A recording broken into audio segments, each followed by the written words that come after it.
Is this thing live? Is it happening? What's happening, everybody? Hope everybody's having themselves a fantastic Saturday night. If you're up late watching this, your Saturday did not quite go as planned, but I'm very happy to have you with me. So, let's jump into this. I know a lot of folks have been chatting about Little Miss Revlon's performance, so I wanted to get on here and talk about, well, some of the details of the performance. Basically, the way that I went about putting this tune together, things like that. So if you've got questions, now's the time to ask them, because I have a feeling there's a few people that are a little bit butthurt right now over what these little slips of paper are telling us. So I'll tell you what, I'm going to back you guys into the night, let you guys know how this whole ordeal came out. Destroyer Scout, what's up, brother? Give you guys kind of a rundown of basically the setup of the car and go from there. But here's a few things. I'm getting a lot of folks right now that are hollering bullshit on this, right? That I'm somehow running a race gas tune, or that there's I'm running a pulley or something like that. Absolutely not. And I got plenty of guys that'll vouch for it. I actually kind of laugh at that, because I am such a proponent of less is more with these cars. And Destroyer, thanks by the way for the kind words. But I'm such a proponent of less is more with these cars because of my history with these cars. You guys have to remember that I worked at Pikes Performance. I'm still kind of associated with that shop, although not directly on a daily basis. I mean, I still hand out cards and talk to folks and, steer folks in their direction. But I'll just tell you this, I've been around these things for a while, and I learned a thing or two while I was there. So there's no secrets about how my car is modified, because there's really no modification. In fact, there's more said in what isn't done to the car than what is. And I'm going to be going over that a little bit as well. So I'm going to check in with everybody real quick, and then I'm going to kind of get on a monologue. Well, Destroyer Gray's the only one chatting, so Destroyer Gray saying, love your runs. I'm trying to get my Scat Pack in the 6s and the 8 tomorrow. Very nice, man. Sounds like a lofty goal, and I hope you get it, brother. Here's to you and your success. So to give a rundown of the car is actually pretty quick and pretty easy to do. First of all, starting at the back of the car, it's got a performance diff brace and a 309 rear gear. The 309 gear that's in this car is an older just Scat Pack unit that my buddy Ray had sitting in his shop that he was going to put in his Hellcat and never got around to.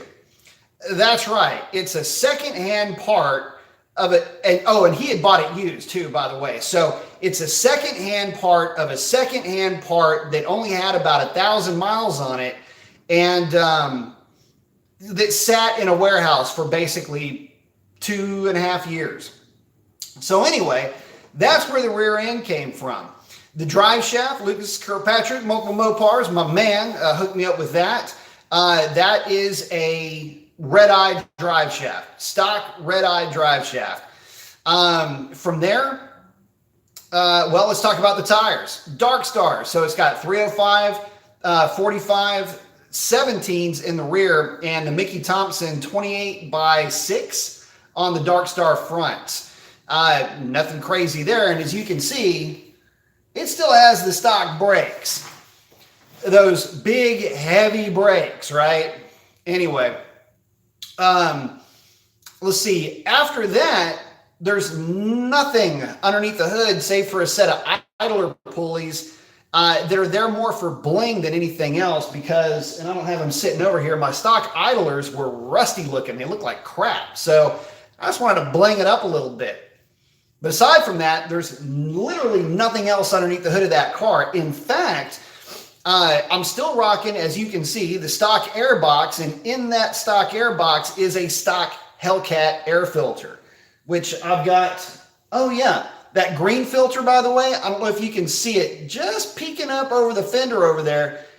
There's a stock filter sitting on top of that. That is the original filter that came with the car from 2015.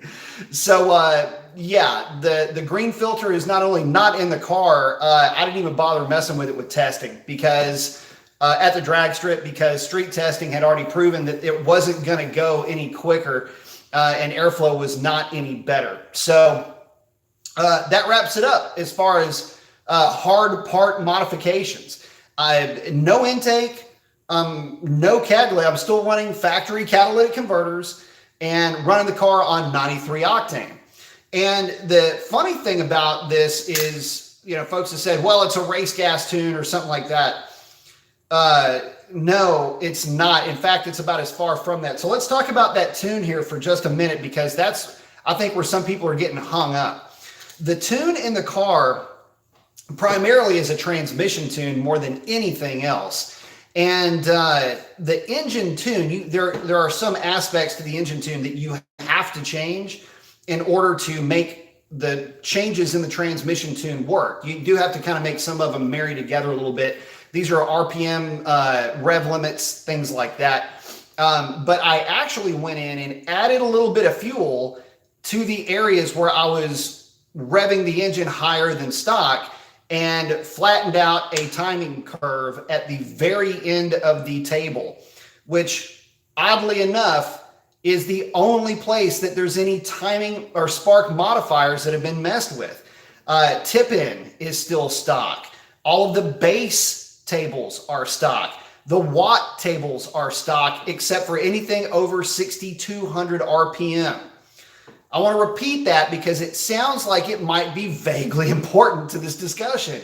The timing tables in my car are stock all the way out to what would be considered past a normal operating RPM range for the Hellcat, and they are only different to manage the extra RPM that I'm turning in the trans tune. That's it. And the whole reason for that is because I like to road trip my car. It's not just a drag racing contraption.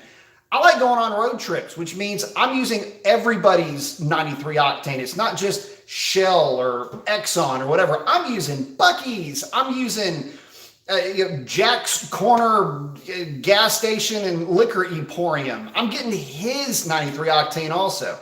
So I've got to have a tune that accommodates that. And yeah, I could go in and switch tunes around and do all that, but I'm too lazy to do that. I'm not about to do that when I've got a tune that will already pretty much hammer down what I'm trying to hammer down initially.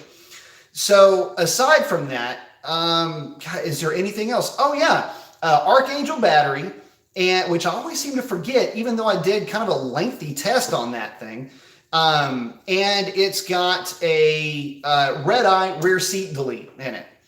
Aside from that, there's your car, and it's as simple as it gets, and anybody could replicate this thing. Like, you could do it on accident. And if anybody has any questions or you know, wants to say, well, there's no way, that's, you know, you're running so much more power to get there, you're doing this and doing that. Look, man, I don't know what else to tell you guys that have said that I'm running some type of you know, exotic tune or whatever in this car. I'm not. So for those that have watched my channel and have seen the progress of this car, you could kind of see this already being written on the wall. I mean, when this car was running 1050s, hold on. When this car was running 1050s in 2700 DA in the middle, literally in the middle of August, if y'all can see that. Nobody saw this coming, and those were the 2700 foot DA. Grains were 135. It was freaking hot as hell. I mean, it's the middle of August in Southeast Texas. Do the math, right? So anyway, nobody was saying really anything about this 1020 that the car ran just the other night. And that DA, by the way, I think was like negative 400 or something like that. Which brings me to the next topic, is density altitude. Hey guys, yes, I use the Mother Nature cheat code on my car. Left down, right, left, start, whatever. Yeah, I use Mother Nature to have a little bit of a push on this thing. Density altitude, when I made the pass where it went 1016 was negative 1400. I think when it went 1017 and it actually barked the tires, enough to where I had to make a bit of a correction. That pass would have, if it just would have hooked on that 1-2, it would have actually been a little bit quicker than the 16. Was made at like 1380. So basically negative 1400 again. So yeah, the car actually did everything that it needed to do, not only with basically stock timing, but 93 octane, and it did it obviously with the lower DA, but it's been running 20s in positive DA now for a couple of months, and we kind of saw this coming. So it doesn't take anything away from the car, but I can tell you that I'm pretty stoked about it, and I'd like to see anybody else replicate it if they can. Let's see how much 93 octane you got to do that with, though, because I have a feeling it's going to be kind of tough. By the way, that would be Exxon that I was pumping into this car. Let's see if I can check in with anybody real quick. Story Scat got the thumbs up. I like it. The Destroyer Scat saying, yeah, the gear is a difference maker if you hook. Yeah, it is. It's a big difference, as a matter of fact.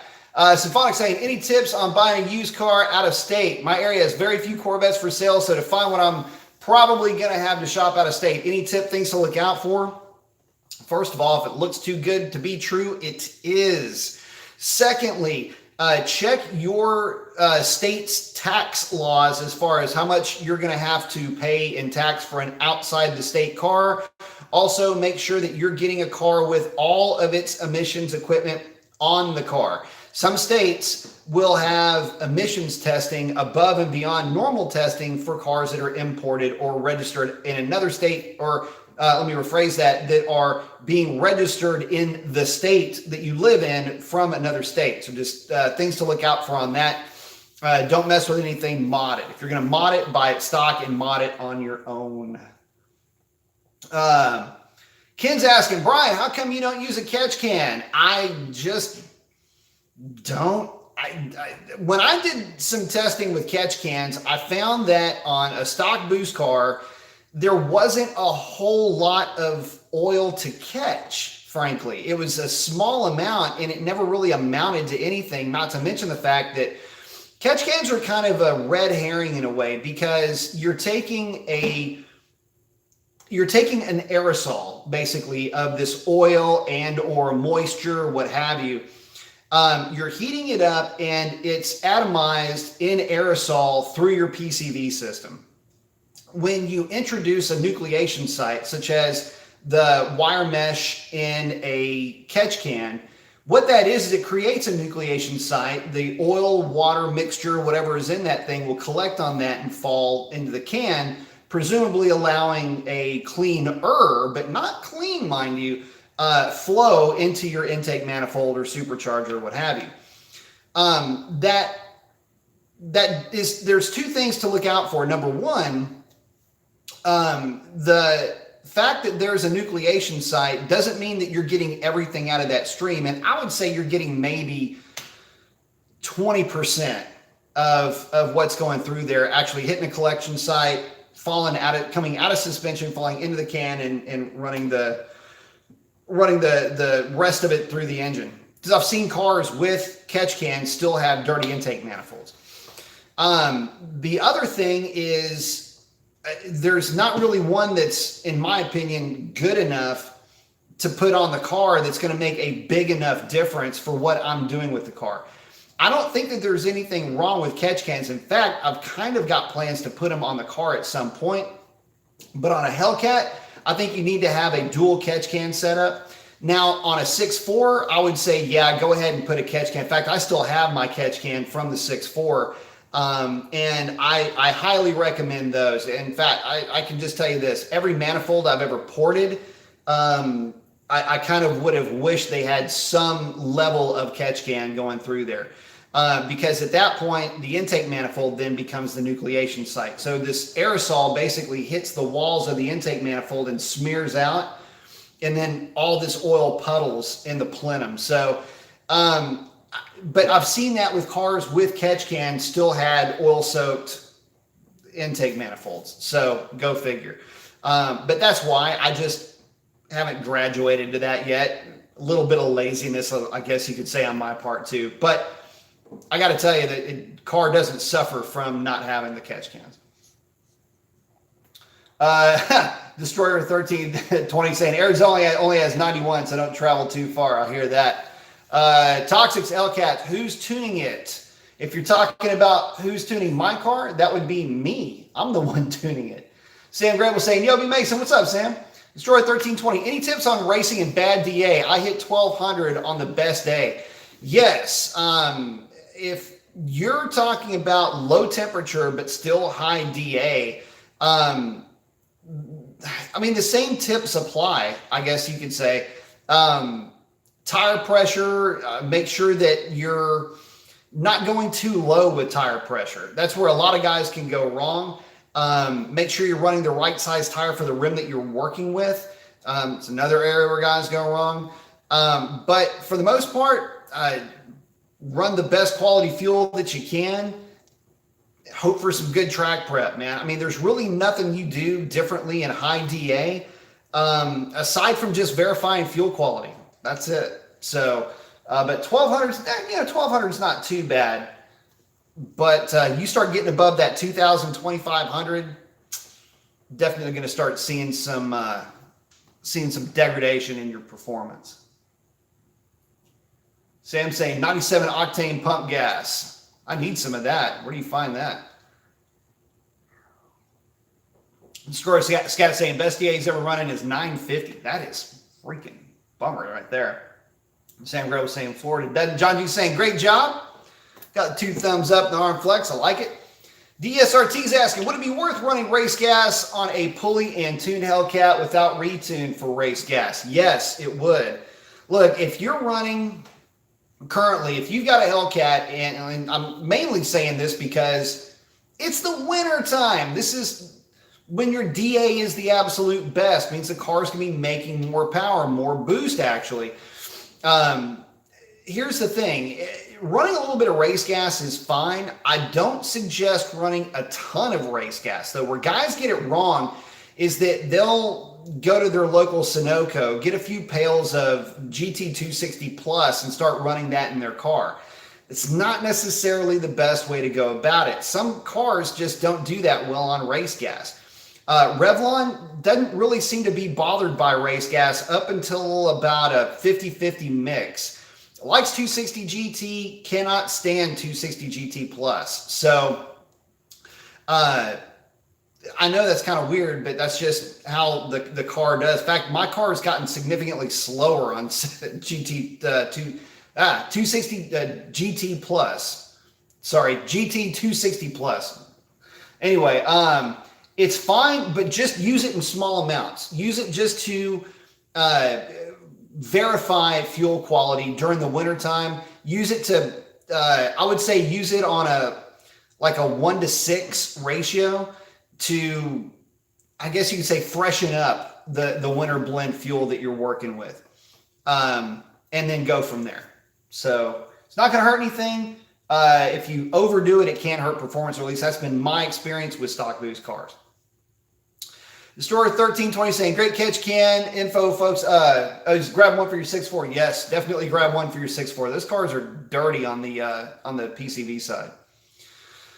Fast Man saying, nice times in the kitty cat. Thank you very much, man. Appreciate it. Got the thumbs up. Oh, I thought that was an arm flex. It's a cat. Thanks. Sam saying, I've seen non-ethanol 91 and E15 97 in my area. Just moved to his old 7-Eleven station, had 100 at the pump, but they haven't really looked that hard since he runs diesel. Gotcha. Yeah, I haven't seen E15's not really a thing down here, but that, I don't know. Manufacturers say their cars can manage with E15, but I haven't seen it yet. Lone Wolf Custom saying, hi, B. What's up, Lone Wolf? DSRT saying, thanks, B. Got the arm flex. I like it. James is saying, hey, brother, showed up late. Can you give me a quick recap on how you got the great times? Not a problem. So the main question has been with tune, because you guys know the setup of the car. Stock intake, stock filter on no catch can, stock pulleys. It's got idler pulleys, basically for bling factor, because my stock idlers look like rusty fishing weights, or anchors, I should say. Stock exhaust headers, manifolds, whatever you want to call them, stock catalytic converters, red eye drive shaft, 309 rear gear, and a rear seat delete. Pretty much round up the mods on the car aside from the wheel and tire setup. The tune itself is a transmission tune primarily, with engine tune tweaks that are there to supplement the changes that I made to the transmission tune. However, I am not at all adding any more timing anywhere in the tune aside from so deep into the RPM band that it's basically just there to accommodate the higher RPM that I'm running on my shift points. And that's it. Added some fuel to it to safeten it up a little bit, because Hellcats are actually lean as hell from the factory. Did a little bit with the knock sensors, but not as much as what most tuners do. In fact, my car in that respect is a bit more conservative than you might think. And let's see, what else? Tip in, bobble is all stock. Really everything's stock in the car. Aside, 180-degree thermostat, and the fans were adjusted for the thermostat. That's it. I'd love to tell you that there's more done to the car, but there's just not. But that'll give you an idea of how the car's tuned anyway. So, for y'all that have asked, stock throttle body too. I've had a couple of people just asking questions about throttle bodies and things like that. Still the stock, unported from the factory, Mopar, good old-fashioned throttle body. Billy's asking, what are your thoughts on straight pipe exhaust? They sound like shit. And let me tell you why they sound like shit. It's not that they're loud. The loud has nothing to do with it. It's the fact that it's an X pipe with no resonator. There's a secondary harmonic that is very shrill. It's a flat tone, actually. And it sounds a lot like it's a flat tone, like it just sounds bad. I can't really put it into words. If you're gonna run straight pipe, the other thing too is your exhaust is already it's a straight through design. So you're not gonna gain any performance aside from maybe some weight reduction by going with a muffler delete and a reso delete. If you're going to one half a dozen to another, but nobody makes an H pipe for these cars. And that's kind of the bummer. If it were me, and if you want to do a true straight pipe exhaust, I would do one with an H pipe, because at least then the tone of the car will be in more of a minor tone than a sharp tone, or a flat tone rather. And it'll just sound better in general. So exhaust tuning tip 101, if you're going to make it loud, at least make it sound good. That shrill shit gets old really fast, by the way. So let's see. George's asking, on a bone stock scat pack, still run 93 octane. How about non-ethanol 91? Non-ethanol 91 is fine as well. As long as it's 91 octane or better, you're in good shape. Now, there's no honest to goodness reason to choose 91 non-ethanol over 93 ethanol based fuel for a couple of reasons. One, it's typically more expensive than the ethanol based. So there's that. But two, there's typically not a performance gain from it that I've seen. Now, if you have a boat or a motorcycle, ATV, some contraption that sits around and doesn't get run a lot, then that's really where that non-ethanol comes into play, especially for in anything marine-based, where you're going to have, you don't want to have an alcohol-based fuel that is hydrophilic. In other words, a fluid that loves to be mixed with water. You don't want that as a fuel source for anything that's on water. That's why, a lot of those types of fuels exist now. And a lot of people, a lot of powercraft manufacturers were really on them about having that type of a fuel. Let's see. Oh, Sam's talking about red diesel versus road diesel. Yeah, there's no real benefit to it unless you're talking about the tax savings. Luke's asking, what are the do's and don'ts of modifying a 4.8, 4-point grade LS small block? I'm not modifying the engine in my truck now with 439,000 miles. Well, I mean, that tells you they're durable already. That sounds like you're taking care of it. Do's, do cam it. Do put FAST intake on it or a TBSS intake on it. Those are really the do's. And from there, it's long tube headers and 2.5, 2 3/4 inch exhaust with an X pipe or an H pipe. You can have a lot of fun with a 4.8. I've always found them to be real responsive, lots of fun to drive. So there's that. You can always throw boost at it if you wanted to, but NA with a cam, the heads are already okay from the factory. TBSS intake, let her eat, man. That's what I would do with it. I wouldn't even bother with an FAST unless you're going to go boosted with a significant amount of boost, or if you wanted to cam it or hit it with a big shot of dope, like say 150 shot. But at that mileage, at that mileage, your ring gap may have already worn out a little bit. But if you are planning on hit it with dope or with boost, pull the engine out of it, open up ring gap, 6 thousandths per inch on bore diameter will put you where you need to be for boost or nitrous. Let her eat. You'll be in good shape. James asking, what was different about that night? Also, congrats on the time. Thank you very much. The big difference was density altitude, number one. Number two, humidity. It was not very humid last night. And because it wasn't very humid, that helped out a whole lot. But the DA was negative 1400 when I made those two passes. And when I made the first pass of the night, which is this 1019, this kind of set the pace. When I made that 1019 pass, I want to say that the DA was negative, like right at negative 1,000. So it went negative 1,000, and then the DA was just plummeting from there, and it bottomed out at negative 1,400, and that's when it went this 1017 at 135.5. And then soon after that, oh, by the way, if you haven't seen that video, no shit, I came into the tree on that one at 192 degrees. So that pass, highest engine coolant temperature. So I got hung up a little bit. But anyway, highest engine coolant temperature, and it barked second hard enough to where the rear end kind of went, did one of these things. And it still went a 17 at 135.5 miles an hour. So take that for what you will. When I came back around the 16, I came into the tree at 172 or 175. I can't remember exactly when I came into the tree. In other words, to start my burnout. So let's see.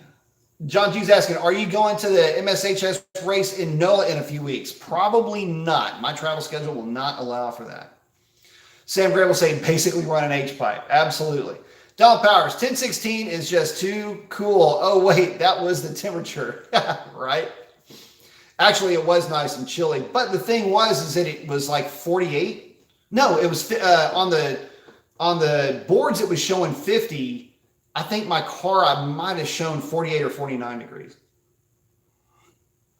So it wasn't one of these 42 degree days. Oh, that also reminds me.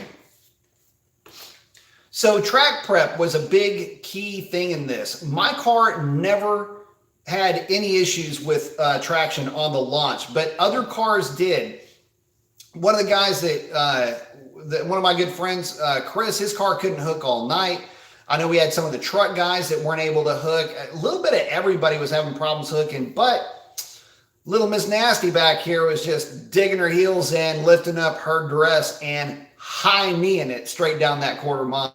So I was fortunate in that respect. Didn't have any issues with track prep. Houston Raceway Park seemed to be on it, at least for me anyway.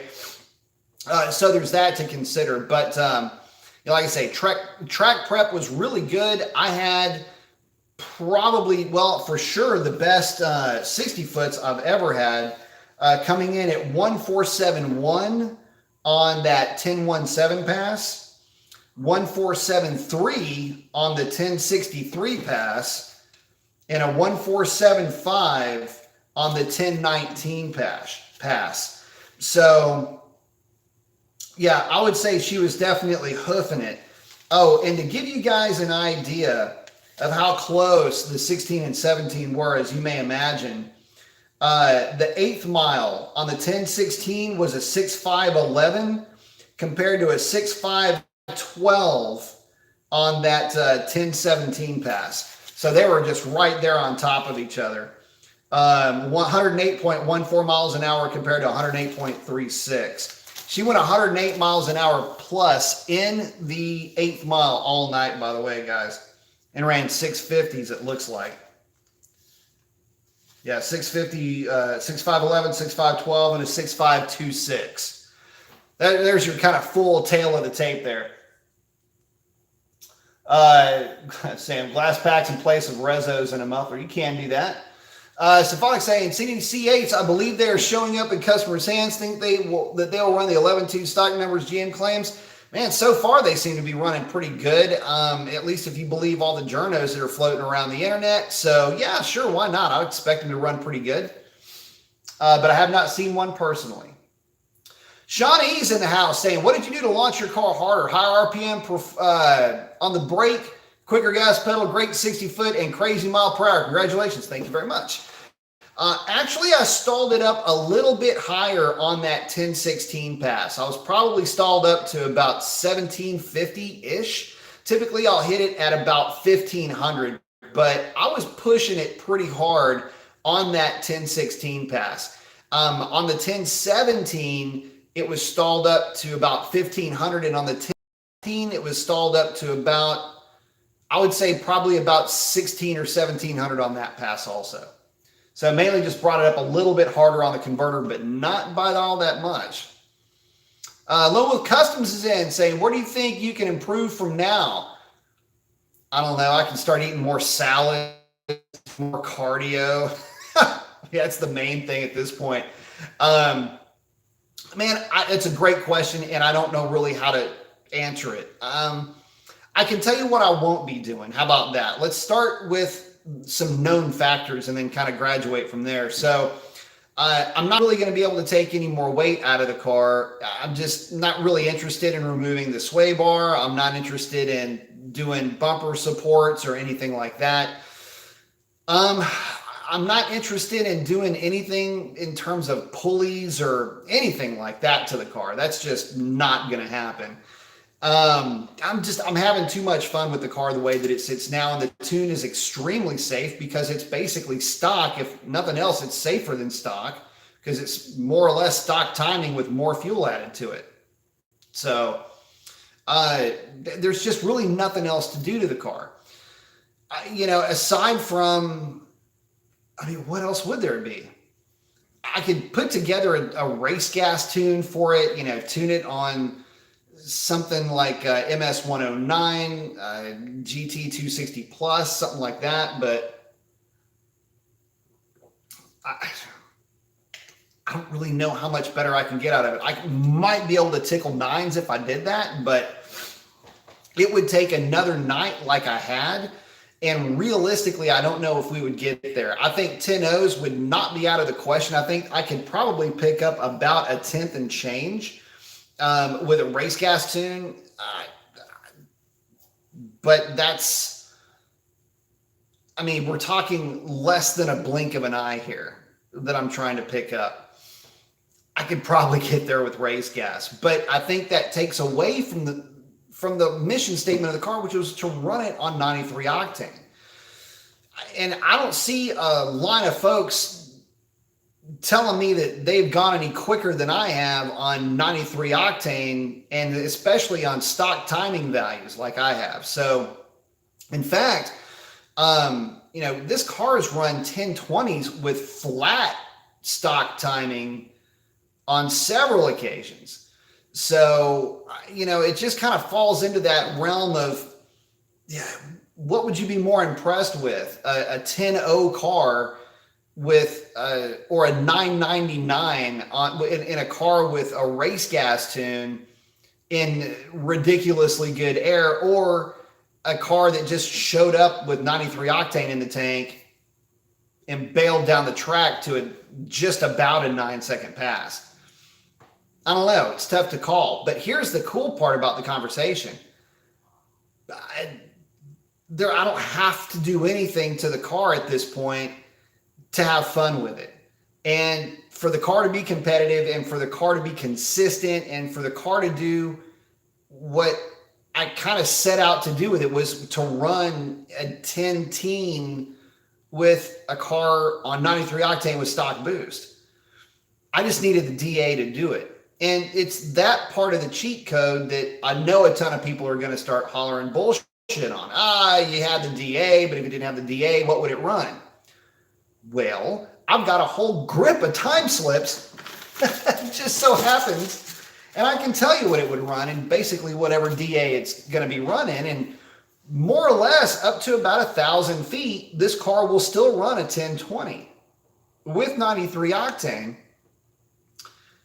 just the way that it sits. So, there you have it. Now, I would never say that this car is a 10 teen car. That would be, it would be irresponsible for me to say something like that. The car at best is a solid 1030, 1020, 1040 car, depending on density, altitude, what have you. In ridiculously bad air, it'll run a 1050. In ridiculously good air, you might get a 10 teen out of it, but it's going to be somewhere deep into the 20s. That's it. That's what the car is going to run. And that's what I'm very happy to be able to report, is that we've got about a 3, maybe a 4/10 of a second spread over the absolute worst DA to the absolute best DA on good old-fashioned pump gasoline. And there you have it. There's your setup. There's your combination. Run a little bit of race gas in it if you want to be a little bit safe. It's not going to help your performance. Could potentially hurt you if you go over aggressive on your mix. But that's it. And again, easily repeatable and very safe. I'd say it's a winning combination. Let's see. Jerry's 1320 saying, congrats, bro. Got thumbs up. I like it. Let's see. John G is asking, what gear are you at the 8th? I think I'm in 4th gear, the very top of 4th gear, going into the 8th mile. And in fact, no, I'm probably about in the middle of 4th gear in the 8th mile. Tony's checking in with the arm flex. Thank you very much, brother. Appreciate that.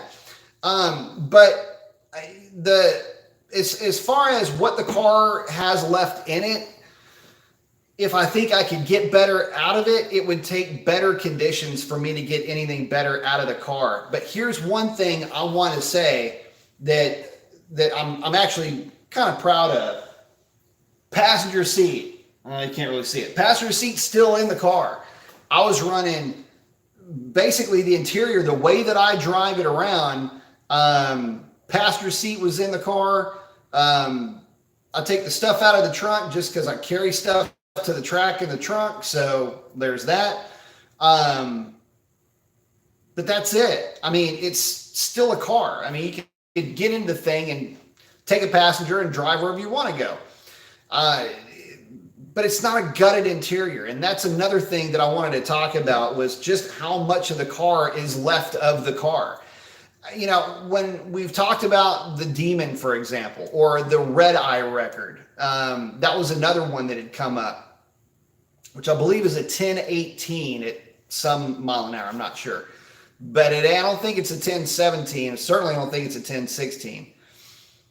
So we kind of wrapped that one up as well. But nobody's really doing a whole lot better than that on 93 octane for good reason. It's just kind of hard to do. Primarily because there are limitations to what 93 octane can actually support. But that's kind of part of what we're talking about here. We're talking about, did it set a record? I honestly, I've been told that the car broke a record. Okay, cheers to that. There's so many different micro records when it comes to these things that I'm sure you can find a handful of those micro records that the car broke. But Now, I don't see a whole line of folks lining up behind me to, run a 1015 or a 1014 with their cars. It's going to be so hard to do because of conditions, density, altitude, and all that kind of stuff. So then you're going to start talking about weight reduction, pulling seats, pulling the sway bar, aluminum front and rear bumper supports, putting a waif behind the wheel of the car. I don't know, different seats. I mean, if that's what you're into, man, go for it. If that's what gets you a quote unquote record, I say go for it. But, until somebody does it in the kind of trim that my car is in, which is going to be real hard to do because you're going to have a hell of a hard time getting DA like that. I don't know. Y'all let me know when somebody goes quicker on 93. And to the guys that have asked about if I'm going to go E85, the answer to that is no, I'm not going to go E85. I'm not going to go chasing the E85 record right now because, number one, I'm not interested in it. Number two, I've got other things I can spend my money on aside from a fuel system and injectors and dyno time and everything else it would take for me to get this car to run a number. I can tell you this, though. I would say 980s stock boost wouldn't be out of the question. 990s would probably be the norm.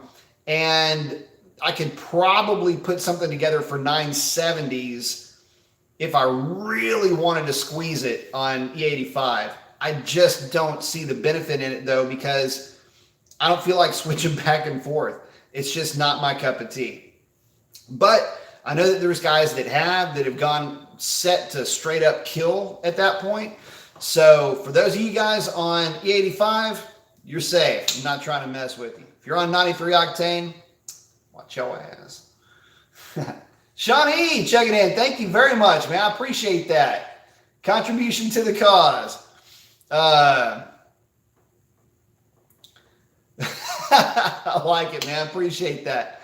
Johnny saying regular super chat's not quite working, but the sticker worked. Man, I appreciate that. Thank you very much. Lone Wolf Customs is asking, do you know if there's any company selling a solid axle swap like the drag pack for the street and track use? Damn, who was doing it? Man, I thought at one point Mopar Performance Parts had the solid rear axle conversion kits available, but then I think I looked into it. This is going back a while. This is back when they're first releasing the drag pack cars. I don't think that they do, or if they did before, they don't anymore, if I'm not mistaken. I would check companies like, man, MMX might have an idea. HHP could possibly steer you in the right direction for those, for that type of a question. I just haven't seen one. I don't know, man. I've got mixed emotions when it comes to doing solid rear conversions on these types of cars. On one hand, I love it because I think it's a great thing to do if you're going to be doing a lot of drag racing, but damn, the expense and the headache and the cost involved, not cost in this case being just the working the bugs out of one of those systems, can be a bit of a nightmare, especially getting pinion angles and everything else sorted out, plus the drive shaft. All I can say is when it comes to stuff like that, bring yourself a healthy dose of patience. For sure. Shawnee's asking, what kind of horsepower do you think you're making at the wheels to run that time last night? 650 plus, especially that mile an hour. I mean, it depends on what dyno you believe, bro. What number do I think it's running? The car's only been on the dyno once, and I've never posted the video of the car on the dyno because I don't think that the dyno was reading right. But for you guys that do want to know, I took the car over to Pike's Performance and put it on the dyno and wanted to see what the difference was, adding a little bit of timing, a little bit of fuel, a little bit of this, a little bit of that on 93 octane. And I was really looking for short-term knock retard numbers. Loaded the car on a Mustang Dyno, and by this, I mean the car was loaded, 4,700 pounds worth of load on the car. And it was showing, The first hit was 658 horsepower, and after playing with it for a little bit, I got 666 horsepower.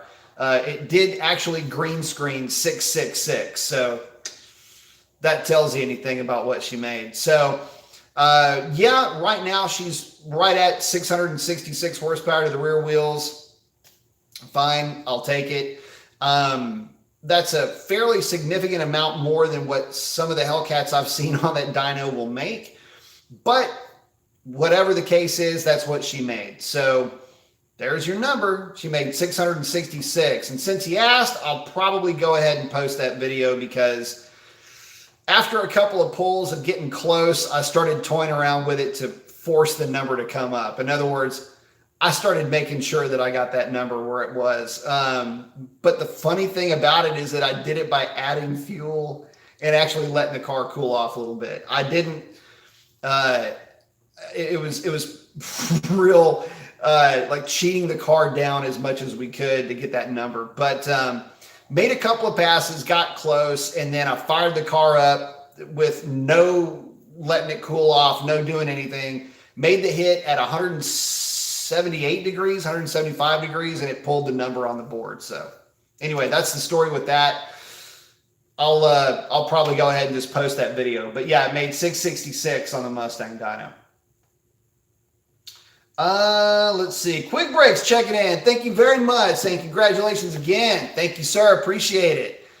Soon to be congratulations to you getting that CDO1 grind installed. Looking forward to the results with that bad boy. Fastidious. I love that name, by the way. Do you know if adding 109 to your tank would be beneficial on a stock Hellcat without a tune? I wouldn't think so, but watched a channel where someone was claiming they picked up around 30 bullshit. Okay, so let me just tell you this. When I've tested different race gases in my own personal car, let me tell you how things went.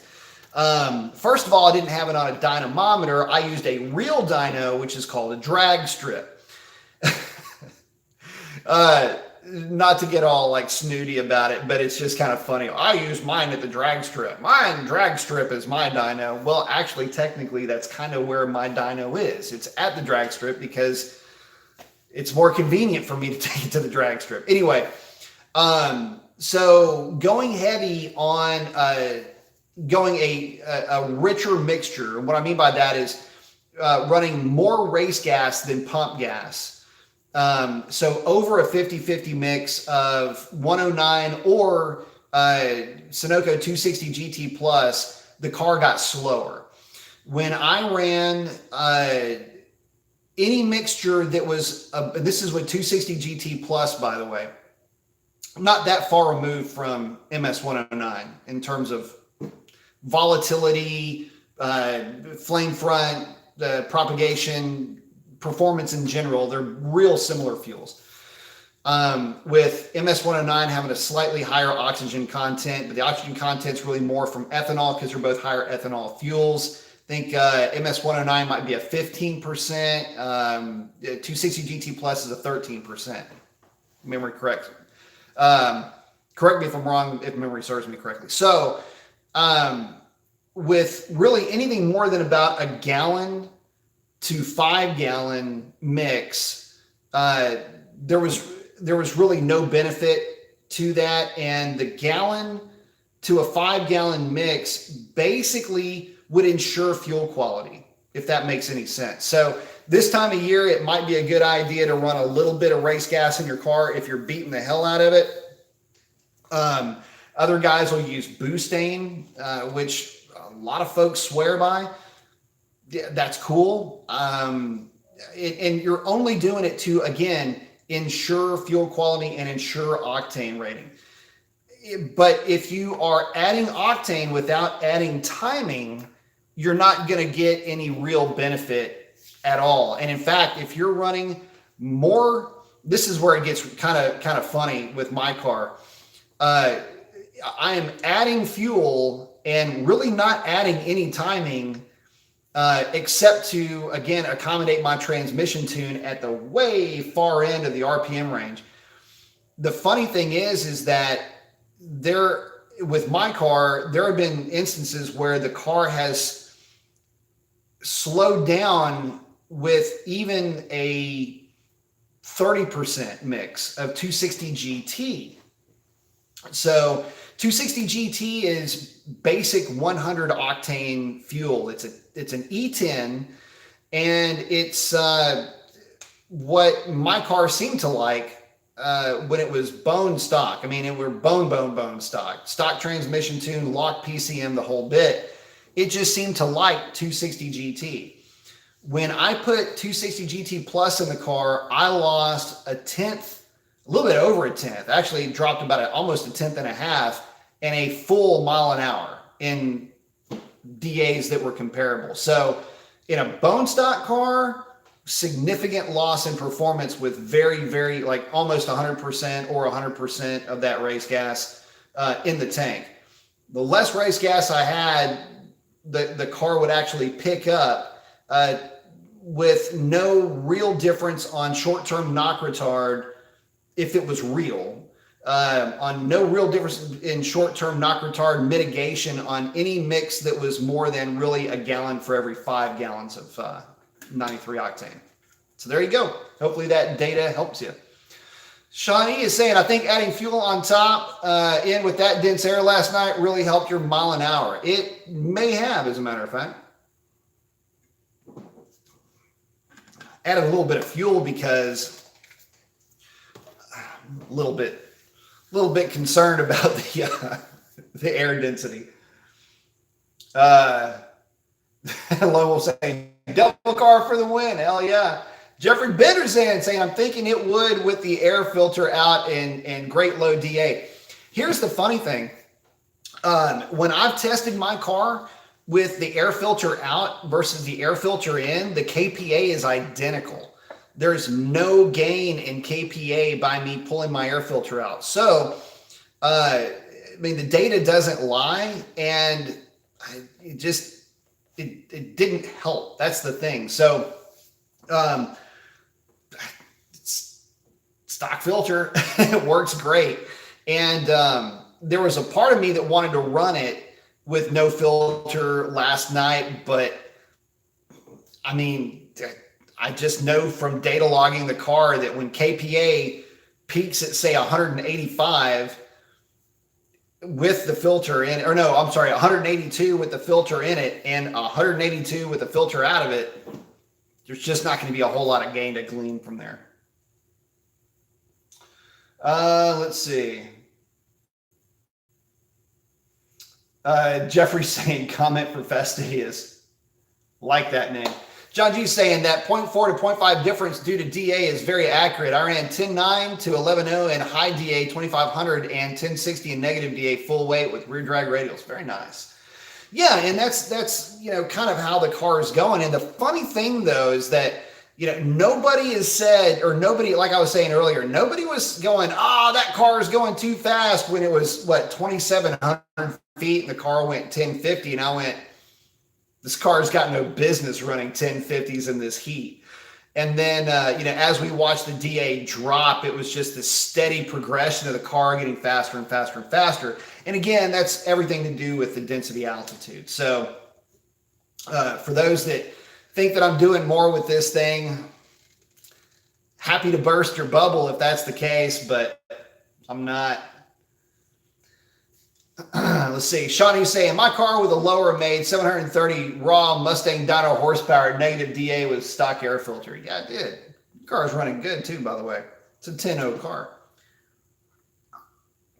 Let's see. Fastidious saying, exactly what I thought. You saved me from wasting the night at the track. Thank you, sir. Yeah. Man, look, that's the thing I try to help folks out with on this channel too is, I can't give away the baby with the bathwater on some of this stuff, but I at least want to steer you in the right direction and let you discover some of this stuff on your own. But when it comes to fuel mixes and stuff like that, I am more than happy to share my experience with them, with you guys. One thing I will say, if your car is stock-ish, in other words, you've gone past what I've done with my car and you've gone with pulleys or what have you, it doesn't matter. Please, or let me stop you right there. If your car is stock pulley ratio and all this other stuff. So let me turn into Uncle Brian real quick. Okay, so one thing I want to stress to you: if you live in an area with an altitude less than 1,500 feet, please do not put one of these quote unquote. I hate that freaking air quote that people do that, like when you're talking on the phone or air quotes, drives me nuts. Anyway,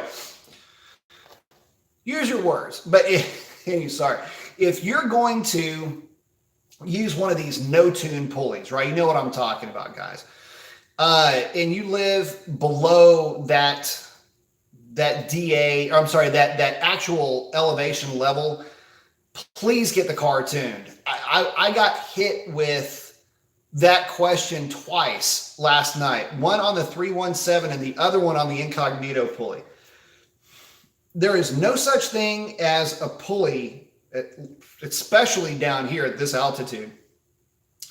There is no such thing as a pulley that does not require a tune. If you put a pulley on one of these things, unlock the computer and get it tuned. Don't try to get away with anything with these cars. I know that Dr. Diff had checked in with one of the Hellcat owners that had bought one of those. I think it was a 317 upper. Put it on the car, no tune. And to give you an idea, Hellcats typically on short-term knock retard will pull somewhere around 3 degrees. It's not uncommon. It's pretty regular to see that just as the car is going through the RPM range. It's not at any particular spot. It's not really at peak torque. It's just, it'll pull 3 degrees of timing. A lot of that is false knock. Some of it could be real considering how lean those cars run, but doesn't matter. With that quote unquote no tune needed pulley, yeah, it was pulling like 7 or 8 degrees. That's when it's actual knock. All right. You start getting into those kind of numbers. Now, granted, part of that is because you're spinning the supercharger faster and it's just simply making more noise. So there might be a degree or two you could factor in there. That'll get you to 5. But you've got another 2 or 3 degrees that was legit knock retard. Or I would say as close to legit as you could probably get if you start to factor out some of the false knock conditions. Again, supercharger spinning faster is part of it, things like that. So, yeah, word to the wise, don't do it. And I'm just going to throw that out there. If you do decide to do it, though, you shouldn't.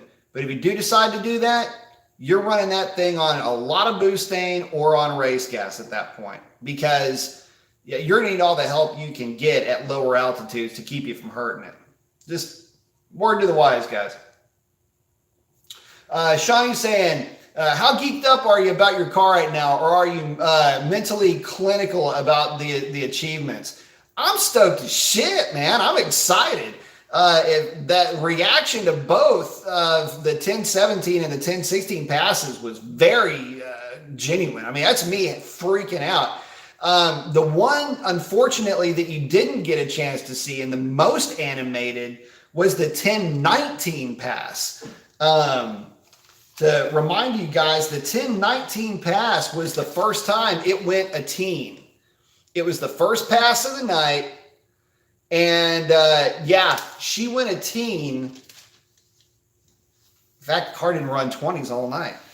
I lost my ever-living shit when the car went a 1019. So much so, I almost didn't make another pass. I figured, oh my God, I'm starting to get greedy here. Oh, that reminds me. So I actually abdicated my last pass. I only made 3 passes last night, and I did not go for a 4th. The fuel when I started making passes was just a tick under half.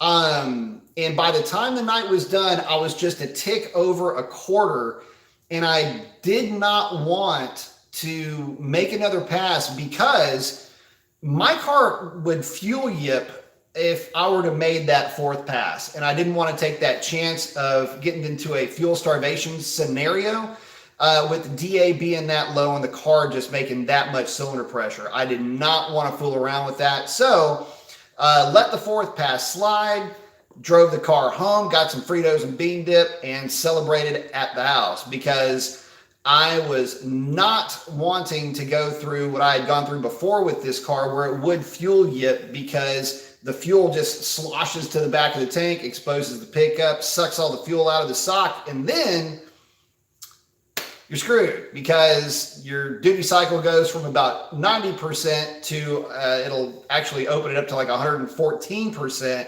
and that's when you can actually window a block. So anyway, that's how the night progressed. Just in case, started off a little bit less than half a tank, and then finished up a little bit over a quarter. And that is when that needle hits that point on my fuel gauge, we're done. Until I get more fuel in the car, it's not going to happen.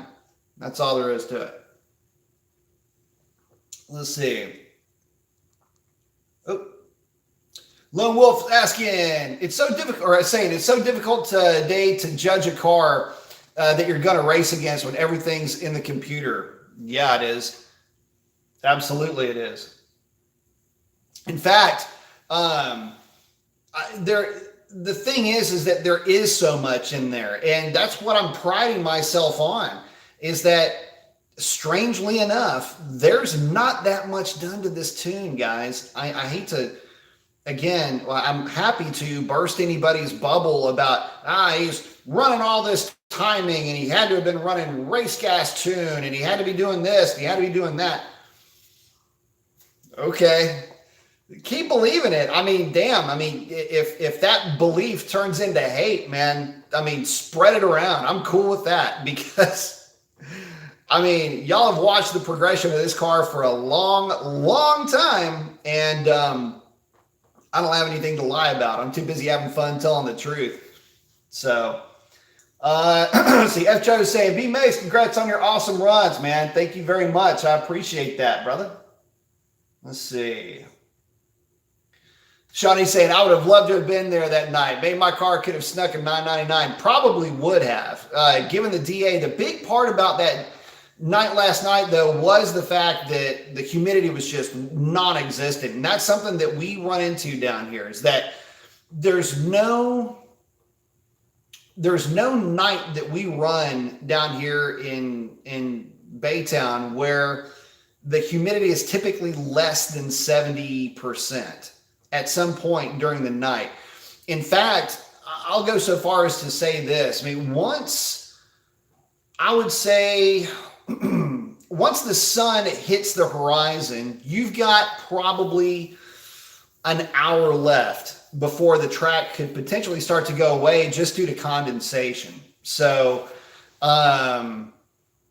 yeah, that's tough for us. So we get a night like tonight, or yeah, if they were running tonight or last night, hell yeah, that's a huge treat for us because now we've got a lot cleaner air where we typically don't have it. We get a lot of good DAs, but sometimes not the cleanest of air.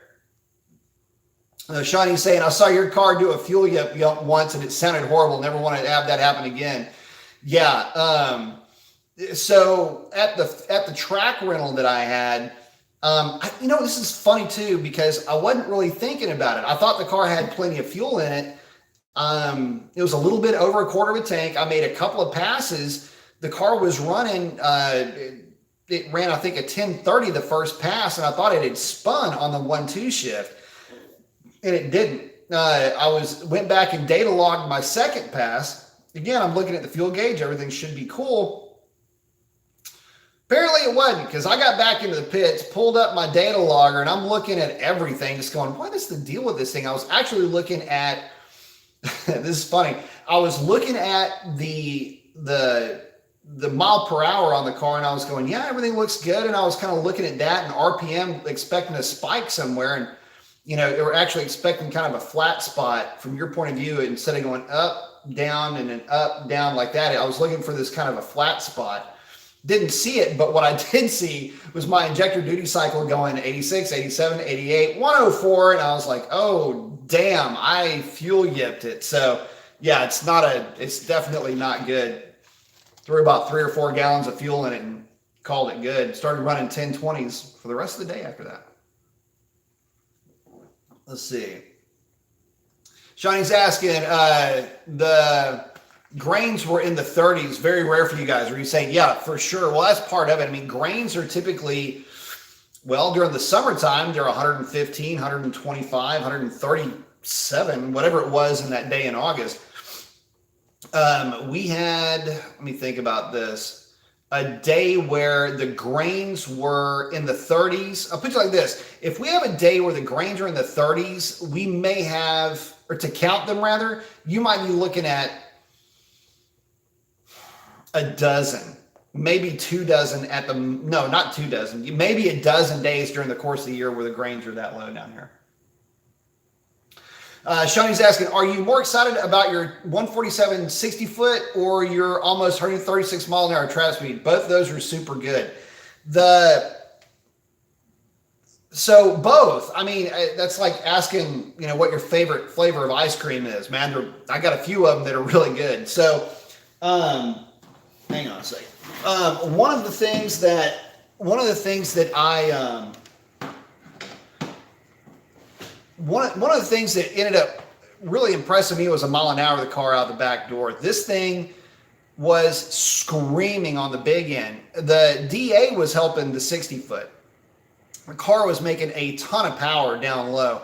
The way this thing was coming out of the hole, it was nice. I mean, it reminded me a lot of the Demon that I drove. So on 93 octane, in fact, it felt very eerily like identical to that car going down the drag strip. So, you know, it was just, you know, just the back door mile an hour on this thing was just crazy though. Man, over 135 miles an hour, that's tough to mess with. So, but again, I mean, that's density altitude. That's, you know, negative 1400. That's the kind of extra power you can pick up. So, Lone Wolf's asking, do you think putting the fuel tank foam in your tank so it will not squash or modifying the pickup to be at the rear? The thing is that the pickup in these cars it's right in the center and there's really no way to modify it. It's got foam around it too, by the way. But there's really not a good way to modify it, or, I mean, I guess you could. But it is what it is. I mean, and the other side of it too is it's a street car. The last thing I want to do is make any modifications to it that would potentially cause it harm, I guess you want to call it that. And what I'm talking about is if I move the pickup back, or if I did a modification to it, to the hat basically, to move that whole section back, I'm not really picking up anything by the reduction in weight, that I can run less fuel. In other words, it's not going to do me a whole lot of good. We're talking tenths of tenths here. And, you know, when you've got lottery air like what we had on Friday, it doesn't really do you all that much good to try to pick up, you know, 12 pounds is basically what you're looking to pick up. Just a couple of gallons worth of gas. Shawnee is asking, what is the stock boost record and what did they do to get there? And are you willing to do that? On 93 octane, I don't know of anybody that's gone 1016. I know that there have been several 1024s. Initially it was 10 with the 309 gear, it was 1031. 1031. Anyway, it started off, the record started off life as 1031 or a 1037. 1037. Started off life as a 1037. It then went, I think, to a 1031. From there, I think it went to a 1022, and I don't think anybody went any quicker than that on 93 octane. And that's 93 octane, boostane, or whatever. I didn't hear of anybody going any quicker than that on pump gas, or at least what you would consider pump gas, or a pump gas mix. In other words, not a true race gas tuned car. Okay, this is where we start getting into the micro records and the bullshit. So when my car went 10-2 flat with straight 93 octane that should have secured the record if I understand the record properly. Then it went 19, then it went 17, then it went 16. So what can I say? Now, what would I do to break the outright stock boost record? The outright stock boost record, if I am not mistaken, is a 1089 or a 1087. But that is in a car running E85. Let me think about this for a minute. E85 is stripped down, but that's the game that you play when you start talking records, right? Anyway, it's somewhere in that neck of the woods. Just call it 1089 for lack of a better way of talking about it. And I'm just not there, man. I'm not gonna convert my car over to E85 and go through any of that because number one, E85 is inconvenient unless you are simply running your car at the drag strip all the time. Yeah, I can flip back and forth between two separate tunes, but let me remind you guys that to do an E85 conversion isn't free, all right? We're talking a minimum just in parts alone of, and this is my cost on things. I mean, you're looking at $650 for a good set of injectors, maybe even as much as $790 once they're flow balanced, checked, and everything else. And then $1,300 for the fuel system, not to mention, you know, the time it's going to take to install it and do all that kind of good stuff. So, I mean, right there, I'm looking at $2,100 for the conversion plus the dyno time, get the thing tuned, and then get it sorted out on the fuel. Doesn't sound like a lot, but it is a bit of a pain in the ass if you're wanting to live with that day in and day out because there is no flex fuel option. And that's the point of that. So then you can say, okay, well, what about a race gas tune? Well, I don't think you're going to get there with race gas. I mean, you got to be able to really turn up the wick, and you've got to have a fuel that is more or less going to be dummy proof in terms of knock resistance. I've got to be able to run that thing a real high timing and have knock resistance at a high timing value with real low density altitude values. That's what it would take to make that work. And dude, I'm just not prepared to get there. Besides, again, we've got to look at it from a different point of view. I can drive a lot of people completely nuts on 93 octane running 1020s. If I'm running 1020s, if I go to E85, I might be running 10.0s. Yeah, there's a difference, but there's not a lot of difference there. And if it was the difference between running a 1020 and a 970, well, then you might want to take a look at it. But we all know what it takes to run 970s with these cars, right? And that includes pulleys and everything else, which almost guarantees the need to run some type of boostane or a race gas mix or whatever the case might be, because of knock resistance needs on a thing that weighs as much as this car does with that much power. Again, it's asking a lot of 93 octane. So,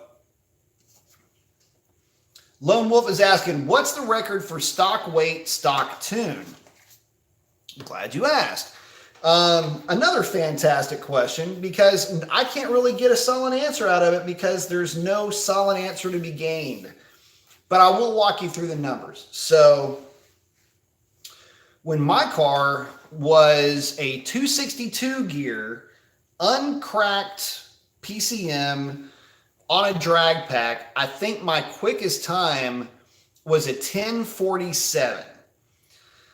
That put it in third place, if I understand the records correctly, because first place was a 1042, second place was a 1045, and my car went a 1047. And that was a little over a year ago. And my understanding is that that's where the numbers were for a stock full weight car. At that time, my car was, in fact, full weight.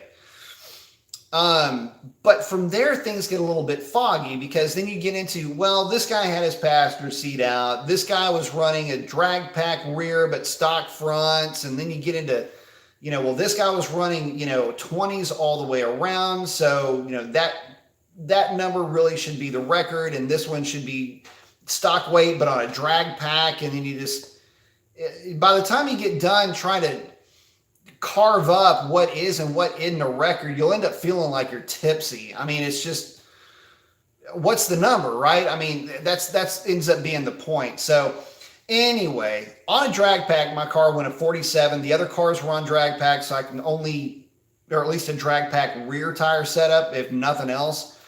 Some had seats, some didn't. Tit for tat.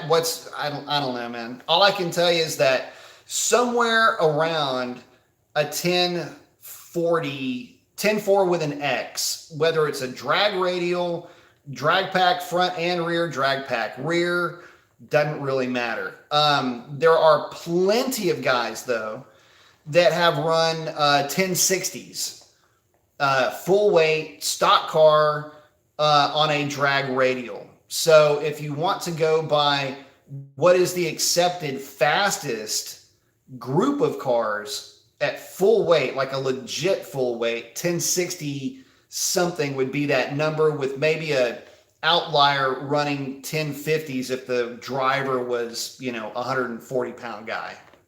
So I know that's a weird way to answer the question, but that's the only way I can honestly answer that question to get you a number that would kind of make sense, even though that number doesn't make any sense. Anyway, sorry about that.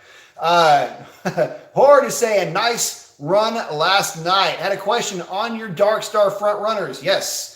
Do you have to change the wheel studs to get them to fit? RacerX said it takes him 45 minutes to change his wheels out. Same wheel. You don't change the studs, but they are shanked lug nuts. They're about that long, about that big around, and they take up the space in the wheel.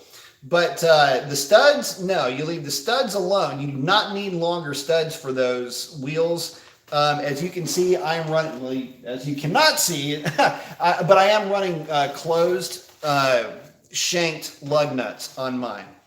So, I'm sorry, no, mine are open-faced lug nuts on mine. I am not running closed, but it doesn't matter. You don't have to run open if you're running the stock studs. But your track rules may vary, and if they're being real sticklers, they can pop you on not having the longer studs. But I don't know. My track's actually has an IQ and knows that you don't have to have those types of studs. But it does take about 45 minutes, so it's a pain in the ass to swap these wheels and tires out. So yes, RacerX is 100% accurate in his assessment of time needed, because it's a labor of love. Shanice asking, how far ahead of your buddies are you now with similar modded Hellcat Challengers? Well, that's a good question, because unfortunately Chris's car could not catch a clean pass, which was really shitty because I needed the data on his car because I tuned his car. So I wanted the data on his car. Couldn't get a clean pass out of the hole. In fact, again, it was stinging quite a few people with that weird kind of intermittent traction issue. But that'll happen when you've got a ton of street cars getting run around. So what gives, right? Go with what you got. Sometimes, sometimes it just doesn't go your way. But as far as it's hard to say. Honestly, Sean, it's real hard to answer that question, buddy, because very few guys have as few modifications as I do. So, the pulley cars, those are 990 cars, right? in clean air, 10.0 cars, high 9-second cars in dirty air, so to speak. You know, my car is a 1030 car, and in obnoxiously good air will run a 1020 or a 1010. There's really no comparing the two, just in terms of outright ET, although going down the track, it's not that big of a difference. I mean, yeah, the other cars are faster, but it's not like they're just leaving you and leaving your life entirely. I mean, they're still there. They're just a little bit ahead of you. So it starts to get, at that point, man, it really starts to get a little bit, you know, hard to say really where the car lies, you know, in that conversation. But, you know, with as few mods as I've got, it's, you know, it's still, you know, stock pulleys and all this other stuff. Nobody's really worried about my car. I'll put it to you like that. There are plenty of guys with just a little bit more done to their car that are running, you know, about a car length and a half on me. So they're not worried about me one bit. Kudaman's asking, did he just say high tens with a Hellcat? I need to get a Hellcat. High tens? If you're running high tens with a Hellcat, you either in the heat, either in the heat, or you're at a high DA. But that said, though, that's actually not a true statement. Most Hellcats, most healthy Hellcats on a drag radial in 2,000 foot DA bone stock should be good for 1080s, 1075, 1085, somewhere in that range. Horde's asking, I got the front skinny tires you have. Yep, right there. Good job. Looking at the billet specialty wheels as well. Much more expensive. Yeah, no kidding, man. And that's the thing. I didn't go, this is not a high dollar build. This is like as little as you can possibly do to your Hellcat, by the way. This is the other hysterical part of this. My car is the least you can do to your car if you're going to be taking it to the drag strip on the regs, man. If you want to have a very consistent, very fun car that you can take to the drag strip, run easy mid-tens, and not even think twice about anything on your car, this is what you do. And she is the happiest Hellcat, by the way, that I have ever driven. So, I don't know, man. Just keep the oil changed, pat her on the booty every once in a while, and she'll treat you right. Let's see. Fastidio's saying, I agree with you on the 85. I'm in Atlanta, and it's not convenient here either. Sorry if I missed it, but what did you do to change your transmission tune? Did you just raise your RPM shift points? That's not all I did, but that's part of what I did. But again, it's a whole lot easier to list. Well, let me rephrase that. It would take forever for me to list the things that I didn't change versus the stuff that I did. So, again, I'm not gonna give away that, you know, too much with what I did in the trans tune, because that represents a shitload of hard work and R&D on my end. But I will tell you this: the shift points aren't near as high as what other tuners have set their cars up to. Everything that I've done on my car, keeping in mind that it's been done on a budget, everything I've done with my car has been to basically level the playing field between it and a red eye. So take that and run with it. There's really not a lot that you have to do, frankly. And with the biggest aspect of it is just making sure that it doesn't yip on the 1-2 shift. And mine doesn't. I mean, you map the throttle and it goes down the track just like a stock car. So, in fact, now that you mention it, shift points, which actually took me the longest to get sorted out as far as what shift points to run for the best on track performance. You'd never notice it on the street, but just, you know, when you're going after half of a tenth, every little tiny improvement that you make adds up. But now that you mention it, line pressure stock. Damn. Basically, everything but shift points is more or less stock. So, aside from a very few things, man, and that's the thing, don't overthink it. If you've got HP tuners and you're like, damn, man, I want to do what that guy did. Here's the other thing. Every one of these things is a little bit different. I can spell out a shift strategy for you that may not work 100% great for your car. You want to get your car. This is where a dyno can be invaluable. Get your car to a dyno, run your car, have on your data logger, run the car to 6,400 RPM. Know that it is 6,400 RPM and then get out of it. Don't worry about what the RPM says on the screen because the pickup isn't going to be accurate. Know that you ran it to 6,400, look at the screen, interpolate between your timestamp, the data timestamp, exactly where that car is making peak power, and adjust your shift point accordingly. Just remember that you've got a heavy car, and torque is what you need to move a heavy car, not horsepower. So adjust your lower gears accordingly. Lone Wolf saying, thanks, brother. Love these live chats. Thank you, sir. John G's asking, are you running a diff brace? Yes, I am. In fact, I'm running the Performance rear diff brace on my car. You know, it's a placebo effect. I know this, but I can actually tell when the brace is not on the car. I don't know how that is or why it is, but I do recommend that product. However, I will say be careful when you install it. The big thing is the bolts that go into the actual cradle.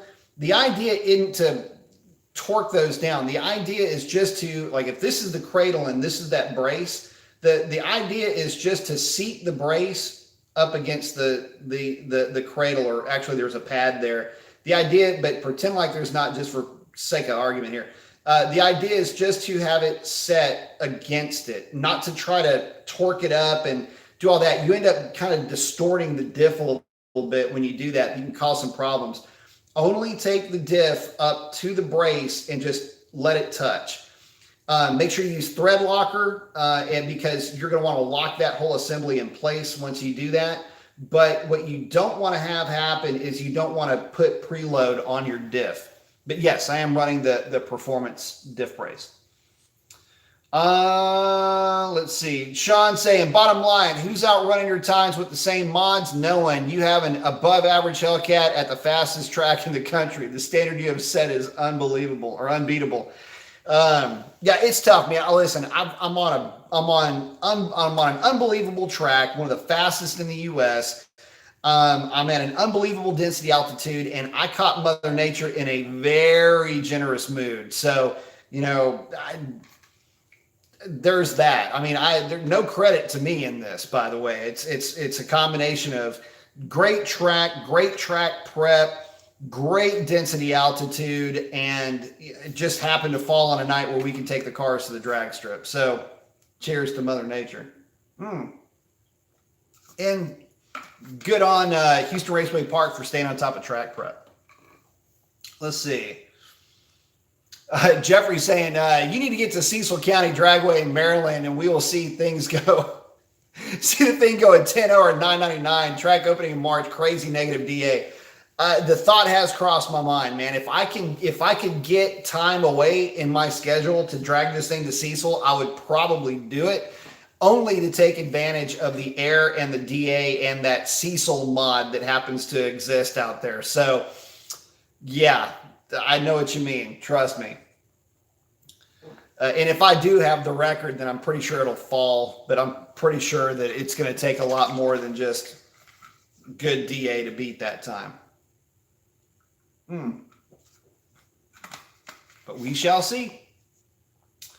Sam saying that peaked my, it's Sam saying, just found out one of my local Sunoco has 260 GT at the pump. I'll tell you what, that to me, 260 GT, if you've got a boosted car and you can get your hands on 260 GT, to me, that is the ultimate mix fuel for these things, because it's 10% ethanol. And basically what it is, guys, 260 GT is 93 octane mixed with 10% ethanol. What you guys may not get in your neck of the woods, or what you may not understand about how some of these fuels are mixed, is that the actual gasoline mix is far less than the 93 octane that you're working with. And think about it, it only makes sense with ethanol's octane content typically being what, like 110, 114, whatever the number is. If you mix that with 93, you're going to get 100 octane. So you're going to have to kill some of the octane in the gasoline to get it down to that 93 octane value, right?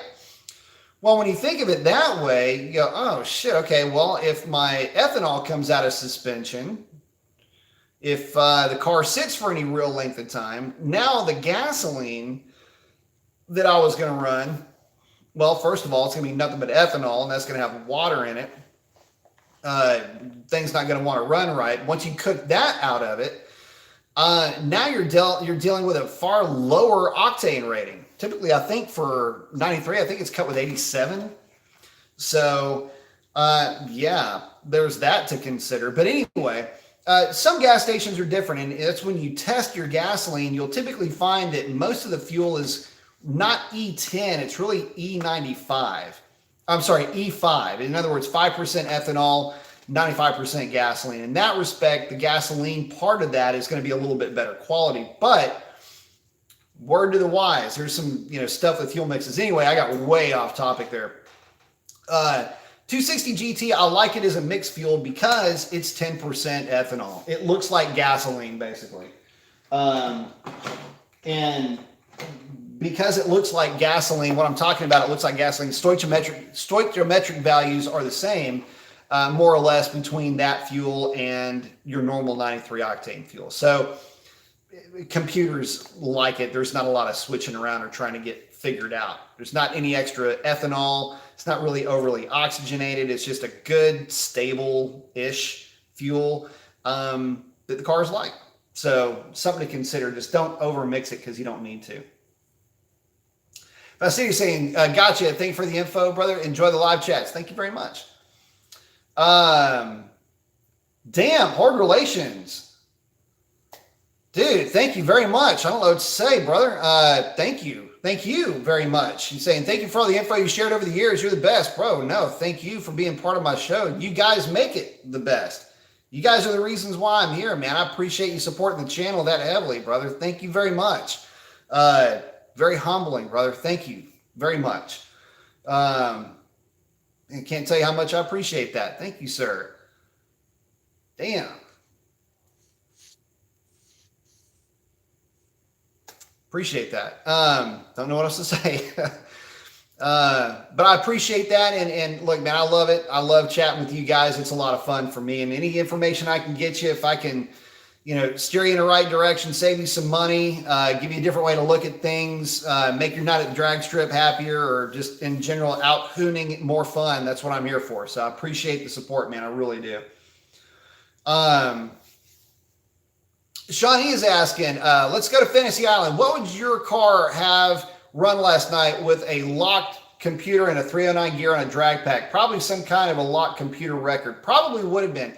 And that's a fun question to ask. I had actually asked that question myself last night. And if you go back and look at the time slips, the car would probably have run a 1035 is what I'm guessing. Somewhere between a 1030, for sure, somewhere between a 1030 and probably a 1035 on a completely unlocked computer. And most of that would have to do with the car going into cat overtemp early. And it would also have to do with the car shifting early, and really shifting early on the back half of the track, which is where you really need it. So without the tune, you can still run a 309 gear. It's just you're not going to get the most out of it. And realistically, there's a solid 10th and a half in there to 2/10, I should say, in that trans tune alone. And I mean, you guys know that I've been running 1030s, high 1030s, low 10, for sure, low 1040s, for sure in the 40s with a completely locked computer in higher DAs. No, I'm sorry. I was running 1040s with an unlocked computer with warmer days, with transmission protocol really not all that great sorted out. I mean, it was getting better. It was better than stock, but it wasn't where it is now. And it was still worth almost a tenth and a half. So you figure 40, certainly in the 30s. I wouldn't necessarily say it would have gone a high 20, but it would maybe get close. I don't know. That might be asking a bit much. I was trying to figure that out because I'm thinking, okay, well, where did the extra fueling help? Where, what about, at the very, back half of the track where I'm trying to extend some things out, trying to consolidate some shift points in other areas, where is that helping it and all that, and with, unfortunately, you're doing this not in a vacuum. It's in the real world. So you have varying density altitude conditions that you're working with. More to the point, you got different humidity levels that you're working with, and all of that can conspire to screw up your data. But low 30s, if you wanted to be really overly generous, a high 20, but I mean, that's asking a bit much. But this car is over-delivered. I mean, I was just going, man, if I can only get a teen out of it. And it went deep into the teens. Like, it didn't just go a 19. It went a 17. And then it went a 16. So, it's tough to say. I would like to say that it could have gone real low 30s, and it would absolutely have reset some micro record at that point. But again, Horde, thank you very much, man. I truly, truly, truly appreciate that. Man, that's awesome, brother. Queasy's saying, might be a dumb question. Only dumb question there is, Queasy, is the one that you don't ask, brother. But if I were to put Borla Attack Catback on a 5.7 Challenger, would a Hellcat intake or even a cold air make the exhaust a little deeper or a little less raspy at higher RPMs? No, sir, it won't, because you're talking about two completely separate areas. In other words, the intake charge on an NA car is really not going to affect the exhaust the way that you think it would. You'll have more intake noise, but not any more exhaust noise, and it won't change the pitch or anything like that. Canada Guy's checking in and saying, how's it going tonight, Brian? Man, it's going good, Canada Guy. Hope things are going well for you too, my friend. Saying, Revlon sure is moving. Wish mine was out, but it's snowing 13 months out of the year up there. Yeah, you guys have got to put tracks on y'all's rigs, man. I'm telling you. Stay warm, brother. It's a blustery 58 degrees down here right now. About to break out the parkas. South Texas winters are brutal, right? Queen's saying, that makes sense. Got the arm flex. I like it. Sam's saying also his local racetrack has E85. That's actually good if your local track's got E85. The problem with controlled E85, you start to get into Ignite. You got E85, E90, things like that. The problem with getting into that, there's two things. One is cost.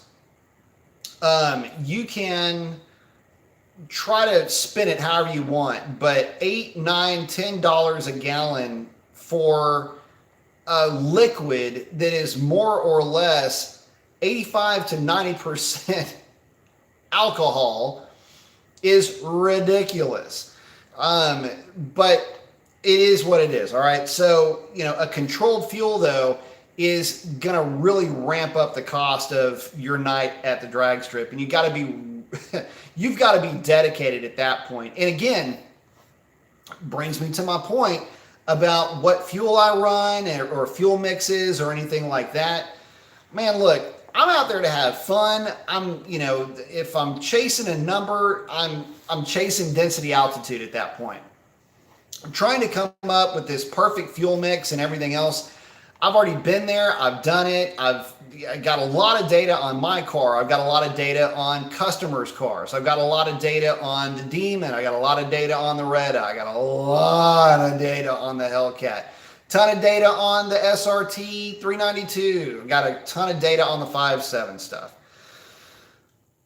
And the more data that you collect, the more the data logs that you look at, and the more that you're looking at short-term knock retard and where that falls in line with the load that the vehicle is under, where is it in relationship to a shift point, where is it in relationship to peak torque, where is it in relationship to peak horsepower, and you go through this over and over and over again, what you'll discover is that all of them basically, and this is, oh, and by the way, let's get away from Mopar and talk about the Mustangs with Coyote combinations, supercharged, naturally aspirated, the LS combinations, and everything else that you're messing with.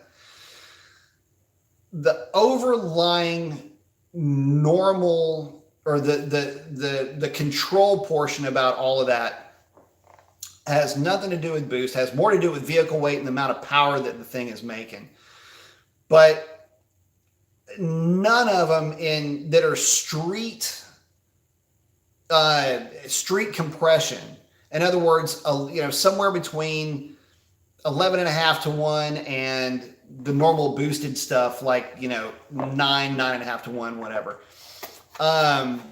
If you look at it from that point of view, none of them really benefited any more than the 1 gallon per 5, 1 gallon at the most, maybe 1 gallon per 4 for 93 octane. If you're doing a fuel mix and you're wanting to run 93 octane, but you're running the race gas just to be a little bit on the safe side because you're worried about potential real knock or super deep density altitude figures.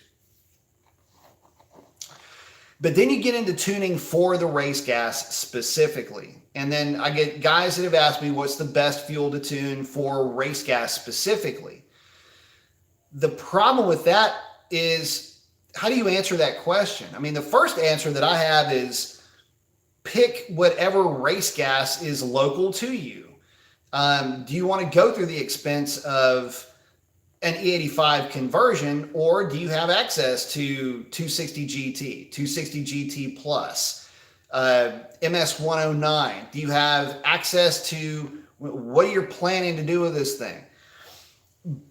But all of that almost becomes irrelevant, because anything past 260 GT plus or MS 109, typical street driven NA engines can't take advantage of the extra octane anyway. You're just not going to get there. And yeah, you can kind of do it with a boosted car, but at some point you're going to want to make the switch to E85 just to keep the thing alive. So I don't know if y'all can hear that in the background. Where I live, by the way, is right in the middle of, everybody's always doing a bunch of street racing or doing test and tunes out in Mexico. So anyway, somebody was out there getting after it, which is always good. My people, the sound of my people. I don't know how I got off on that track, but hopefully that helps. Queez, did I miss anybody here? Queez saying, I love the sound of the attack, but on 5.7 seems a higher RPM sounds slightly little too raspy on YouTube videos. Actually, the attack, the boreless stuff always is a little bit raspy. I'm more of a MagnaFlow guy, but it's all subjective at that point, by the way. They all perform very well. Corsa sounds great. MagnaFlow sounds really good. The boreless stuff, like I say, man, it can be a little bit on the raspy side, but a lot of guys like that raspy flat tone. So, go with what sounds good to you, man, and don't let her ride. But just know that the YouTube videos sometimes don't do the rasp justice. So just think about that before you buy that attack. Those things can be a little bit loud too. And not that loud's bad. Loud can be fun for any amount of time, but at some point it does start getting old after a while. Sean E, man, appreciate it. It's saying in 2 weeks his track opens and he can't wait. April 4th is when he opens up. So Sean's up there in the Great White North, and he's going to be having some fun at his track come April. Be some good DAs up there, man. See if you can get a 9 out of there, brother. Hort is asking, but thank you for the contribution to the cause. The tent fund is growing. Thank you very much. Horde Relations asking, do you have any tips on the weight transfer 392 related off the line? My local track prep is poor fare at best. I avoided the launch and don't see much. Could you could this be tracker technique? I see what you're saying. Okay, so yeah, absolutely. So first and foremost, it's going to come down to what tire are you running. That's going to be the most important aspect of this. The best advice I can give on an independent rear suspended car is to run a tire that is, and I'm not getting paid for this, although I wish I was, Mickey Thompson ET Street R. The reason for that is because it has an extremely uniform, but more to the point, it's got under a load, it will have a very consistent contact patch with an independent rear suspension car. I learned a lot of this running Vipers and Vets down the quarter mile. And obviously those cars, well, not obviously with the Vet, but the Viper's manual transmission only, which is a shame. But the Vets were manual transmission as well. And when I started running ET Street R's, the biggest advantage of that tire is because it's not treaded and it's more or less a slick. If you look at the profile, it's also a little bit of a curve to that tire. As the suspension articulates, that tire, your camber actually comes in. The lower control arms compress as the car comes up. Upper control arms start to arc forward, and it doesn't come straight up. Those tires actually arc over like this. Vipers are really bad about that, by the way. If you ever see a Viper going around a corner on a road course, contact patch on the inside or the outside tire is only about like that. I mean, it's terrible. The geometry on those cars, dog shit, really. But I still love them anyway. Anyway, getting back to the point. These tires do extremely well with that. So that's going to hold true whether you've got a Challenger, Charger, 5.7, Hellcat, 6.4, doesn't matter. Get yourself the right rear tire and wheel setup. It's going to make all the difference in the world. Next is going to be launch technique. Try not to shock the tires when you're launching the car. Stall the thing up to about 1,300 odd RPM. You might want to play with this RPM a little bit, but up or down. But your cadence on the throttle isn't going to be to light switch it. If you're running on 20-inch wheels, this is if you're not running on these types of tires, you're going to be a little bit hampered because number one, you're not going to have the contact patch, and number two, they're a little bit heavier.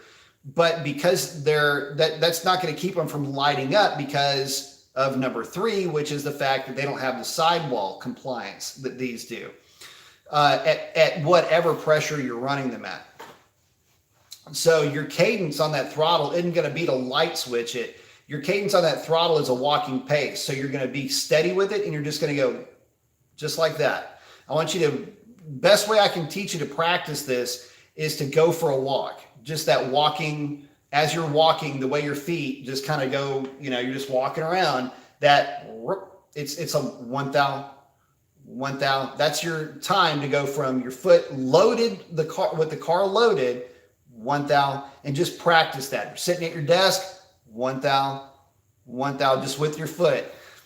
You can practice this all day long. That is your launch cadence, your throttle cadence, to help those tires hook up. And you're just modulating the power, getting to those tires to help get it off the line without shocking the rear tires. I've had to use that technique, by the way, in a lot of different cars. That's the technique for launching a Viper, same technique for launching a Vet. I've used that technique in low 9-second cars, getting them out of the hole. And it always seems to work out with that cadence of, if I'm rolling into the throttle, on off the clutch, getting ready to grab second, it's 1,000, and then start getting ready to grab a gear because these gears start coming quick in some of these higher horsepower manual transmission cars. And in the case of the 392, those gears are going to start banging real quick right as you roll into the throttle. So There you go. Hopefully that helps. But that's, I mean, that's really the only, that's the technique portion of it. But yeah, it's going to be track related as well. And again, Sean, thank you, buddy. I appreciate it. Lone Wolf is asking, how different is drag racing on the street versus drag racing on the track? I've never been on a track. It depends on what kind of car you're running. If you're running a lower powered car, it's not going to be much different. In fact, you'll find pretty quickly that if you're running, say, a 13-second or say a mid to high 12-second car on the street on a drag radial, you won't really notice a whole lot of difference. The difference really comes when the power goes up from there. When you get into the, say, the mid to high 11-second range, that's when throttle modulation, tire selection, things like that really start to come into play. And at that point, it really is not that uncommon to have 12-second cars that you would have on the drag strip beat 11-second cars that would have been on a drag strip on the street, just because they're easier to drive. So again, it depends on what type of car we're talking about, the power level, weight, all the stuff that comes into, you know, making the car go down the track. But the big difference is the more power you're making, the harder it is going to be to hook, the more important it is to get it to launch. And then you start getting into suspension setups and things like that, how to make the car hook better on the street versus in a low traction environment versus in a higher or high traction environment on a drag strip. And one setting does not work for all, especially once you start getting into the really into the true 10-second category. That's when tire selection is going to be huge. Suspension geometry is going to have to be finagled with to get the thing to actually bite. In some cases at the drag strip, you don't want it to bite that hard. And on the street, you're going to want as much bite as you can get it to grab that you can possibly drum up. So hopefully that answers the question. Let's see. Queez is asking, yeah, that's also true too. I want to make sure I get the good, loud, not raspy, and not too deep where it sounds airish. That perfect muscle car sound. Absolutely. Stuff to get it. Shanice saying, good night, B. Thanks for all the Hellcat info. Absolutely. Well, look, you just made it in. Molten Mopars made it in. Everybody say hi to Molten Mopars. Hello. Yeah, how are things going up in Dallas, by the way? They're wanting to catch up with you on that.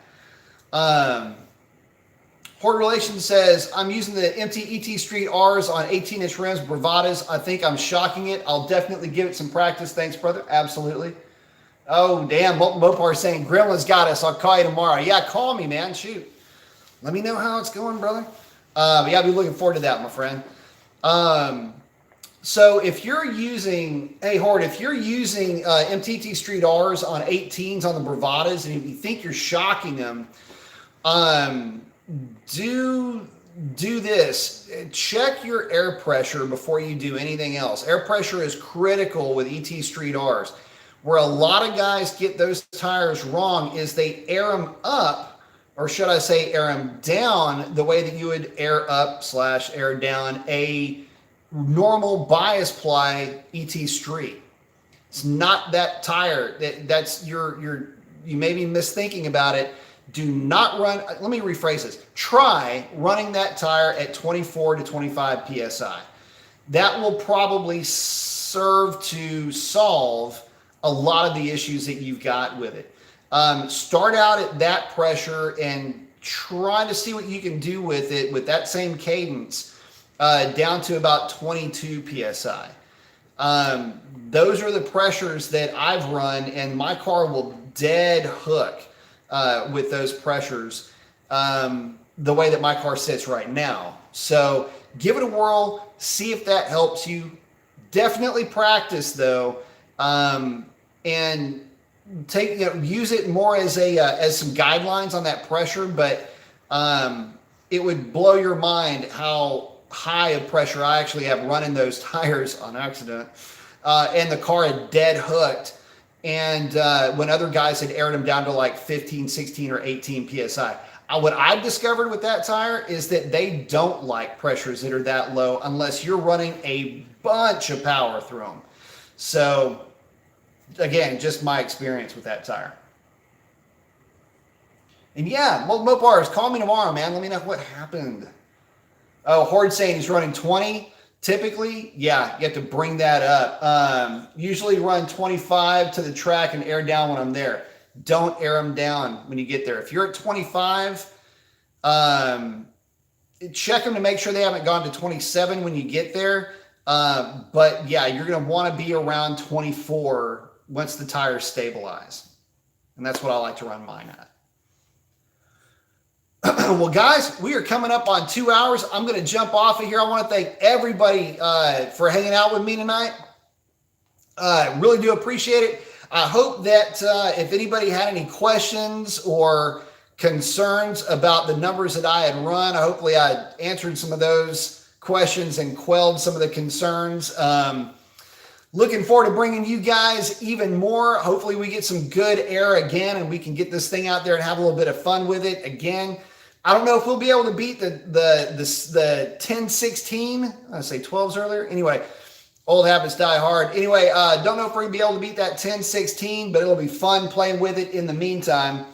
Oh, wait a minute. Mopar said short versions, we lost one of the nitrous noids. For those of you guys who don't know what he's talking about, one of the solenoids decided to quit working on the nitrous kit, which is never good at all. That is a gremlin that you certainly don't want. Although a fuel noid not firing could be a little bit more of an explosive issue.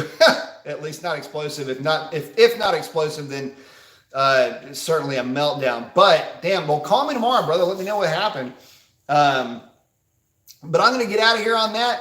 Hope y'all have a great one. And that is a wrap on this one. Thank y'all very much for supporting the channel. Can't wait to see y'all again on the next one. That is a wrap. Adios.